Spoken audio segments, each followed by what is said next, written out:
Anthony Anderson. Roxy, you are Rocsi Diaz. Anthony, I don't know. Is that me? I'm just very shocked. It's Anthony Anderson. This is amazing. This is amazing. Someone said Roxy stay where the money resides. When did this happen? I'm trying to figure this out. When did she start dating this man? Eddie Murphy, we understood. It's like, all right, it's Eddie Murphy. Right.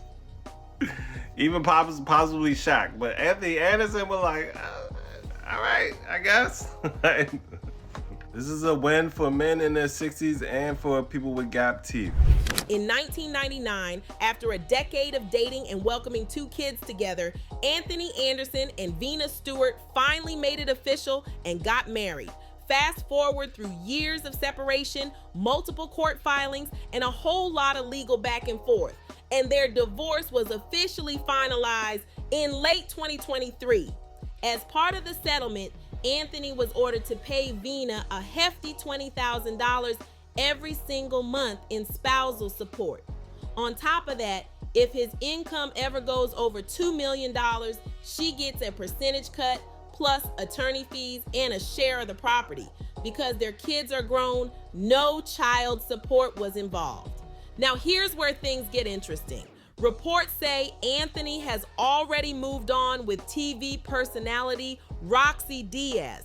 But if Roxy knew some of what's been going down behind the scenes, she might want to stop, blink twice, and really think about what she's stepping into before we start digging into everybody's business. And yeah, we're just gonna breeze past the fact that it took 10 long years and 2 kids before Anthony ever walked down the aisle. We'll also ignore how Vina stepped away from a solid 10-year career at NBC to focus on raising their family and backing Anthony's rise to the top. I'm not skipping anything and I'm not ignoring a thing. That's the energy here. He can come catch this outcome for playing with that woman's life and wasting her time. That's what people are saying, loud and clear, with zero sympathy and a whole lot of side-eye. So instead of dodging the timeline, let's jump straight to 2003. That's when Anthony landed his own sitcom, All About the Andersons, on the WB network. He played a single dad trying to make it as an actor, but the audience didn't stick around, and the show was canceled after just 1 season. No sugarcoating that. The very next year, things shifted when he scored the role of Key in Hustle and Flow. But while filming a scene at the Shelby County Correctional Center in Memphis, reports say the day didn't end quietly at all. According to later claims, a woman on set alleged that Anthony and assistant director Wayne Witherspoon lured her into a production trailer. She said photos were taken without her consent, and she accused them of committing a disturbing act. Witnesses later told authorities they saw her run out of the trailer screaming and without her clothes. These were allegations reported at the time, and the details raised serious questions that followed Anthony long after the cameras stopped rolling. Anthony and Wayne were taken into custody and later released after posting a $20,000 bond. A representative for the actor quickly stepped in and flat out denied the accusation, saying, Anthony is a happily married family man who has never been accused of no less involved in anything remotely like this. And we are confident that when all the facts come out, he will be completely exonerated. That was the official line, said loud and clear. As for Anthony himself, he later told the Spokesman Review website that Vina stood by him through the entire ordeal. According to him, their bond was solid and trust was never broken during that chaos. He also added, everyone realized I was the innocent victim of a shakedown. That's his version, straight from his mouth. Now here's where the side eye comes in. Even if someone believes he was an innocent victim in that situation, there's still one big question hanging in the air. Was he faithful to his wife at the time? That's what people want explained. Break that part down because the math still ain't mathing, especially with Anton over there shaped like the letter H. While Anthony was still waiting on his court date, things took another sharp turn when yet another woman stepped forward with new allegations. And people were like, not again, because at some point, folks start saying everybody can't be wrong, allegedly speaking. According to E! News, the woman filed a lawsuit in September 2004 over a non-consensual incident she claimed happened back in 2003. She alleged it took place inside Anthony's dressing room on the set of his short-lived show, All About the Andersons. In those court filings, she reportedly demanded $900,000 in damages, which definitely made headlines and raised more eyebrows. And that's where the confusion really kicked in. People were asking why messy situations always seem to pop off in professional spaces like this. Some even questioned the audacity of acting bold like a big-time star when the show itself barely made noise and didn't last long at all. Allegedly moving reckless while the career momentum wasn't even solid yet had folks shaking their heads and talking heavy. Anthony's team came out swinging once again, flatly denying the new claims. His representative argued that because of the earlier Hustle and Flow case, Anthony had now become a target for similar allegations, and they weren't backing down from that stance. So at this point, Anthony wasn't juggling one situation. He was dealing with two serious legal battles at the exact same time. In October 2004, he appeared in court over the alleged incident connected to the Hustle and Flow set. According to E! News, during those court proceedings, the woman testified that she had two encounters with Anthony at a hotel. She claimed the day before the reported incident involved another encounter as well, and she maintained that all three were non-consensual. That's when people in the courtroom reportedly paused because things weren't lining up cleanly. Then came a major twist. It was revealed in court that the woman had previously told her ex-boyfriend she cried during the encounter to get money from the actor. With those inconsistencies stacking up, the case was ultimately dismissed due to lack of evidence. And what about the woman who claimed Anthony acted inappropriately on the set of All About the Andersons? That part gets real murky. Almost every trace of that case has been wiped from the internet, except for a single article still floating around from UPI.com. Because of that, it's unclear whether the situation ended in a settlement or if the case was quietly dismissed, and that mystery alone keeps people talking. Later on, when Anthony was asked by Ed Lover whether the Hustle and Flow incident made him more cautious about who he worked with on set, he said it absolutely did. He explained that he put strict measures in place to make sure nothing like that could ever happen again. According to him, protecting himself and his family became his #1 priority. Then the interview took a sharp turn that caught listeners off guard, and people online reacted like, wait, what is even going on right now? When you zoom out and really look at this chapter of Anthony's life, the picture isn't pretty, even with cases being dismissed. All of this unfolded while he was still married to Vina, publicly playing the role of a devoted family man, while privately dealing with nonstop controversy that followed him onto sets, into courtrooms, and straight into headlines. From a character perspective, what really jumps out here isn't just the allegations themselves, it's the pattern. Two different women, two separate productions, two separate claims of non-consensual behavior, all popping up within a tight time frame. One accusation might get brushed off as bad timing or a messy misunderstanding. But two back-to-back allegations, that starts looking less like coincidence and more like smoke coming from something very real. That's when people start saying, hold up, because patterns don't lie. Psalm, please call 911. Because this is exactly where alarms start going off. And this is the moment where Rocsi should really be paying attention. Vina's role in this whole situation matters because it shows the position Anthony's partner kept getting pushed into. She stood by him publicly. She trusted his version of events. She absorbed the emotional stress while he framed himself as the victim of bad timing and people with bad intentions.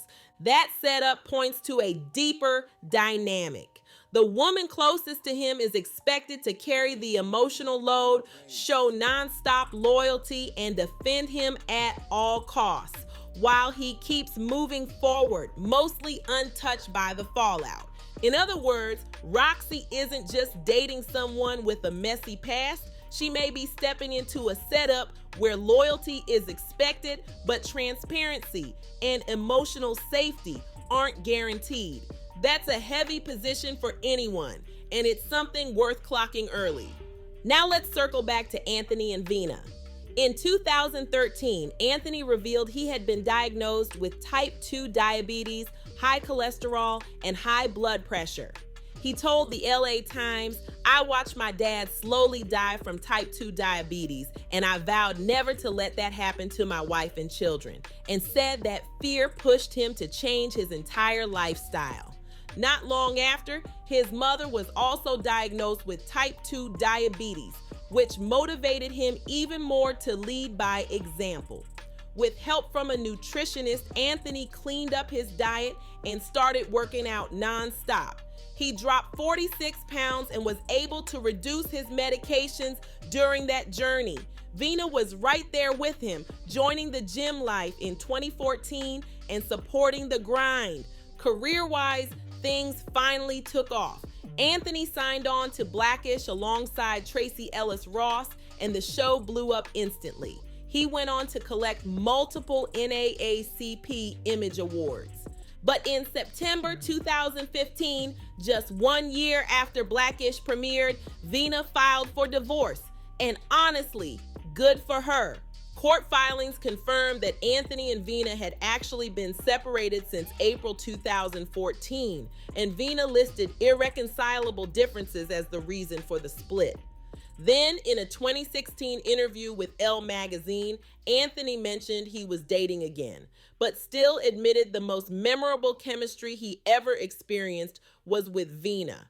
That had people looking at him sideways like, "Sir, you really said that out loud?" He sounded like somebody who realized too late what he once had, because you never miss something solid until it's gone. That energy was written all over his words. Then in January 2017, Vina had a change of heart and requested that her 2015 divorce filing be dismissed. And everyone watching was like, "Girl, you were so close," because it felt like she was finally stepping into her own peace before turning back. Meanwhile, Anthony kept stacking up career wins, continuing his role on Blackish and popping up on the spinoff Grownish. But right when things seemed calm, another storm rolled in. In July 2018, the LAPD opened an investigation after a woman came forward claiming Anthony engaged in non-consensual behavior during a meeting that reportedly took place the year before. That news hit fast and the drama just kept getting louder. Not again. That was the reaction everywhere when this next situation surfaced. According to sources who spoke with the Daily Beast, the woman said she felt empowered to come forward months after the alleged incident, partly because of the growing momentum and visibility of the Me Too movement. That context alone made the story hit harder and spread faster. Anthony's spokesperson responded with a statement to ABC News saying, "It's unfortunate that anyone can file a police report, whether it is true or false." And that response rubbed a lot of people the wrong way, because suddenly the focus wasn't on the allegation itself or the investigation or even the repeated pattern, but on the fact that paperwork existed at all. Like, how dare someone know where the police station is, right? That tone definitely raised eyebrows. 2 months later, the LA County District Attorney's Office decided not to move forward with the case after the woman declined to be interviewed by authorities. With no charges filed, Anthony shifted his attention back to work. He stayed booked, stayed visible, and continued building his resume, eventually appearing on Mixed-ish in May 2021. When it was announced that Blackish and Mixed-ish were both wrapping up, that wasn't the only chapter coming to an end. In March 2022, Vina decided to file for divorce again after 22 years of marriage. And like we mentioned earlier, the process finally reached the finish line in 2023.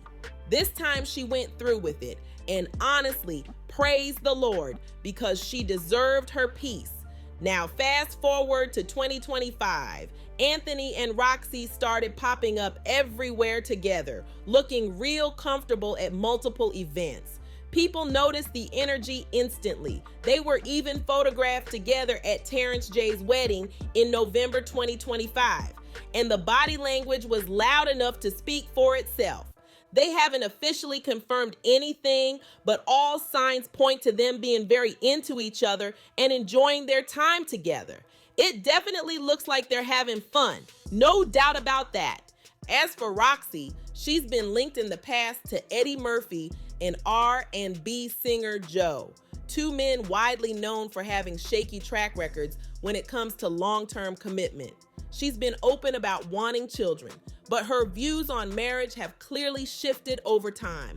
After past disappointments, she said she's focused less on chasing the title and more on personal growth. And honestly, that sounds like a solid start, because growth is supposed to mean picking better, choosing wiser, and not repeating the same cycles. That part matters, which is why people are scratching their heads right now. Somehow she's landed with a man who took 10 years just to make it to the altar, then spent the next 22 years dragging that same marriage through non-stop turmoil. Let's not rewrite history or skip that chapter. So yeah, Rocsi might want to head back to the drawing board, because if this is what evolved standards look like, folks are wondering whether the lesson really stuck or if the pattern just got a new face. Maybe Rocsi truly believes she's meeting a more evolved version of Anthony. Maybe she thinks her situation will be different. Maybe she's telling herself this is growth, healing, and a brand new chapter. Sure, people say that every time. Or maybe she's walking into this with her eyes wide open, fully aware of the history, fully aware of the baggage, and convinced she can handle what Vina couldn't.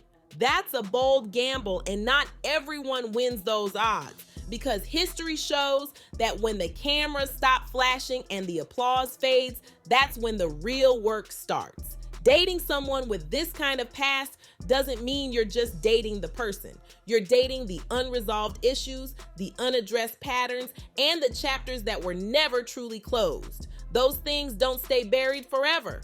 And let's be real, Hollywood has a long track record of sweeping mess under the rug and handing out endless chances, second, third, fourth, and even fifth chances. The real question is who ends up paying the price when the cycle repeats. But let's be real for just 1 second. A lot of people are hoping Rocsi chooses herself, moves forward, and finds someone who brings peace instead of pressure. Because history shows the next woman often believes she'll be the exception, the one who gets a different outcome. And let's clear this up right now. A woman does not change a man. A man changes only when he decides to change. The woman who happens to be there at that moment just benefits from the decision. She didn't cause it, train it, or force it into existence. So yeah, let's be very clear about that. Growth is a personal choice, not a relationship strategy. And pretending otherwise just keeps the same cycle spinning louder every time.